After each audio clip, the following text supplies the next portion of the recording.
habeen wanaagsan ku soo dhawaada warka fiidnimo ee caawa madaxweyne ku-xigeenka dowlad goboleedka Puntland oo quwad ciidan ku soo bandhigay magaalo 90 kiiloomitir u jirta magaalada Laascaanood iyo Siciidane oo abaabul xoogan ka wada bariga gobolka Sool sidoo kale Cabduqaadir Axmed oo Cali Firdhiyo oo Laascaanood ciidamo awood ka diray si loo difaaco baran iyo sidoo kale deegaanada kale ee SSC Khaatumo sidoo kale waxaan halkan ku soo gudbin doonaa caawa xisad culus oo ka taagan gobolka Sool iyo ciidamo iska soo horjeeda gobolkaasi caawa ku wada sugan madaxweyne ku-xigeenka dowlad goboleedka Puntland ayaa quwad ciidan oo aad u xoogan ku soo bandhigay gobolka Sool isagoo fariin culus u diray maamulka ku sugan Laascaanood wararka iminkan kelino deegaan 90 kiiloomitir u jira magaalada Laascaanood ayaa waxa halkaasi laga soo sheegayaa inay ku sugan yihiin ciidamo subaxii hore ee maanta ka soo kicitay magaalada Garowe ee caasimadda dowlad goboleedka Puntland ciidamadaasi ayaa waxaa hogaaminaya madaxweyne ku-xigeenka dowlad goboleedka Puntland sidoo kale qaar ka mid ah golaha wasiirada ayaa wafdiga ku jira galabnimadii hore maanta ayuu soo gaarin deegaankan oo 90 kiiloomitir u jira magaalada Laascaanood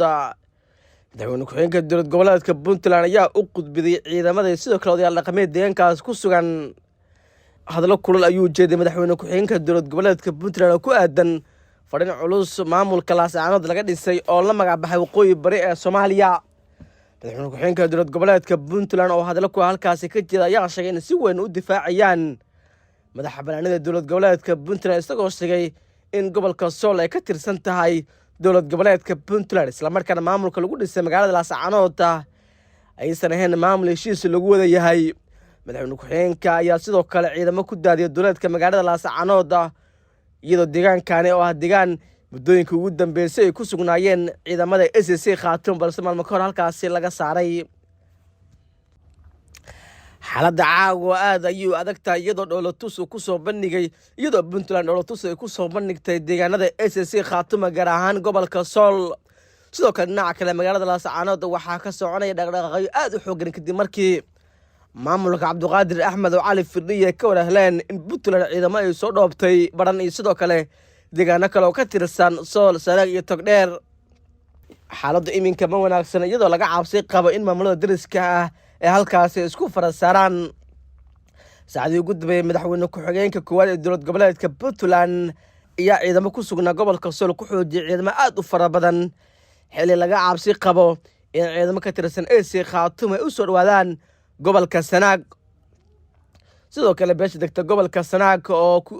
qaybkeeda beelaha ku heshiiyey maamulka waqooyi bari Soomaaliya ayaa ku sugan magaalada Laascaanood iyadoo xubnaha saameynta leh ka soo jeeda gobolka Sanaag ee sidoo kale aad kaga xumaadeen dhaqaaqyada Puntland ay ka wado gobolka Sanaag ayaa iminka waxaa isku haystaa maamulka waqooyi bari Soomaaliya sidoo kale maamulka Puntland iyadoo sidoo kale xubno muhiim ah isugu jira siyaasiyiin oo dhaqameed ay qayb ka hayeen xubnihii tagay shirkii lagu dhisay maamulka waqooyi bari ee Soomaaliya laakiin Puntland ayaa sheeganaysa gobolka Sanaag inuu ka tirsan yahay maamulkeeda xaaladda iminka ma wanaagsan waxaana suurtagal ah in labada maamul ay mar kale is farasaaraan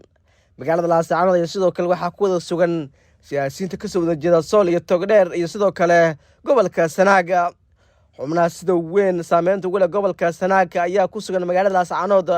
iyadoo laga dalbaday inay ka xodhayaan maamulada kale ee deegaanada ku sugan qaybo badan oo ka mid ah gobolka Sanaag ayaa waxaa ku wada sugan maamulada Somaliland iyo sidoo kale Puntland iyadoo sidoo kale maamulka waqooyi bari Soomaaliya dhawaan laga yeelay iminka la filayo in ciidamo cusub ay geeyaan gobolka Togdheer si meesha ay raahday gobolka Sanaag si meesha looga saaro maamulada Puntland iyo Somaliland oo kala haysta sidoo kale magaalada Ceerigaabo ayaa sidoo kale waxaa halkaasi ku sugan ciidamada maamulka Somaliland iyadoo maamulkaasi uu gacanta ku hayo magaalada Ceerigaabo sidoo kale maalinkii shalay ayaa dowlad goboleedka waqooyi bari ee Soomaaliya ay dowladka magaalada Laascaanood ay ku soo bandhigeen ciidan xoogan kuwaas oo tababar heer sare qaba loona diyaariyay in ay la wareegaan xuduudaha maamulka waqooyi bari ee Soomaaliya xilli xuduudda maamulka waqooyi bari ay ka wada sugan yihiin labada maamul ee kala ah Somaliland iyo Puntland Cabduqaadir Axmed oo Cali Firdhiyo hogaamiyaha iminka waqtigiisu uu sii idlaanayo ayaa awood ku bixiyay sidii maamulkan loo yeegli lahaa isagoo si dhow ula shaqeeyay dowladda federaaliga ee Soomaaliya sidoo kale dowladda federaaliga Soomaaliya ayaa garab xoogan iyo taageero lixaad leh u muujisay maamulka waqooyi bari si loo yegleli lahaa gobolada la magacaabay waqooyi bari Soomaaliya ayaa markii hore wuxuu ahaa gobollo lagu murusan yahay iyadoo halkaas ay ku wada sugnaayeen maamulada Puntland iyo sidoo kale Somaliland. wafdiga uu hogaaminayo madaxweyne ku-xigeenka koowaad ee dowlad goboleedka Puntland ee tegay deegaanada gobolka Sool ayaa halkaas ka wada abaabul xoogan ku doonayaan inay ku sabtaan odayaal dhaqameedka gobolka Sool. qaar ka mid ah odayaal dhaqameedka gobolka Sool ayaa soo dhaway wafdiga culus ee ka yimid magaalada Garowe iyadoo aan la ogeyn odayaashaasi oo dhawaan qayb ka qaatay maamulka waqooyi bari Soomaaliya sida markale oo qayb qaadanayaan soo dhaweynta maamulka Puntland. xaaladdu iminka ma wanaagsana iyadoo dhinaca kalena ay maamulada dariska ah ay isku haystaan xuduudda. hore Siciid Cabdullaahi Deni ayaa ugu digay maamulka waqooyi bari Soomaaliya in maamulkooda ay ku daraan gobolka Sanaag.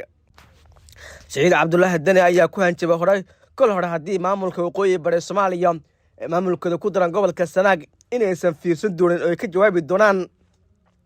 iyadoo aan la ogeyn iminka tallaabada xigta ee maamulka Puntland oo qaadi doono balse iminka saasaan waxaa muuqata dagaal oo Puntland ay kaga jawaabayso